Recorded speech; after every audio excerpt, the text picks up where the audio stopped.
ভাবি দাঁড়ান, আপনি আব্বার জামা কাপড় নিয়ে কই যান? আব্বার জামা কাপড় নিয়ে কই যাই সোহে দেখো না, জামাটি কি ময়লা হয়ে আছে, এগুলো আব্বাই পড়তে পারে, জীবনে তো একটু ধুইয়া দাও না। নিজে তো সারাদিন ঘরের মধ্যে বসে বসে খান, সব কাম তো আমিই করি, রান্না বান্না থেকে শুরু করে। কালকে তো আমি রান্না করলাম, সেগুলো তো খুব সুন্দর মতন বসে বসে খাইতে পারলেন। আর আইসে এখন জামা দিতে দেন, আমি দেবো। দেখো তুমি কিন্তু অনেক বাড়াবাড়ি করতেছো। এই তোমার কি লজ্জা শরম নাই? কালকে রাইতে যে আব্বা খাইতে বয়ে যে তোমার সোসা বিলাই কইলো, এত কথা কইলো, তারপর তুমি তার জামা কাপড় ধুইবা? তোমার দোয়ান লাগবে না, আমি এই দাঁড়ান, আমার শ্বশুর আমার যা মনছে তা কইছে, সে আমার দুই কথা বলতেই পারে, তাতে আমার কিছু যায় আসে না। আপনি তো কথা বলার কি?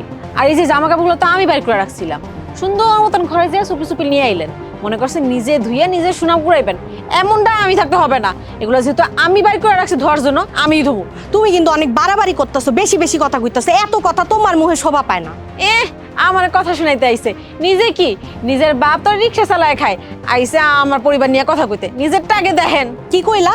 আমার বাপে রিক্সা চালায় খায়? তোমার বাপে কি করে? তোমার বাপে তো ভিক্ষা করে খায়। তোমারে তো আমার দেওরে করুণা করে এই বাড়িতে বিয়া করে লই আইছে, আবার বড় বড় কথা। বড় বড় কথা আমার না, বড় বড় কথা তো আপনার।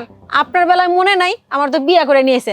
আপনি তো ওই যে মুহের ভিতরে চুনকালি মাহাইয়া ভাগ্যে গেছিলেন গা, তারপর এখন আমি নাকি বিয়া করছি।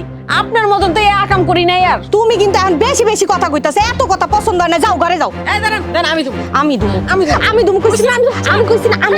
ঠিক আছে, এই জামা আপনিও ধুবেন না, আমিও ধুবো না। আব্বাই আসুক, সেই না কইব কে ধুবে।